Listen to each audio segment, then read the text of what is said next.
কারণ আমাকে গণতন্ত্র বুঝেছে হিন্দুদের ভোট ছাড়া আমি ক্ষমতা যেতে পারবো না, বুদ্ধদের ভোট ছাড়া আমি ক্ষমতা যেতে পারবো না, খ্রিস্টানদের ভোট ছাড়া আমি ক্ষমতা যেতে পারবো না।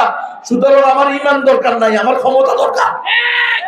যাক ইমান, যাক ইমান ছাড়ে খারে, ইসলাম ধ্বংস হয়ে যাক, আমি এমপি, আমি মন্ত্রী, আমি রাষ্ট্রের প্রধান হতে চাই। এজন্য আজকে নাউযুবিল্লাহ ওয়ালিয়াযুবিল্লাহ, হায় হায় রে, আল্লাহ বলছে আরে বেকল আমার গোলাম, কি বুঝলা?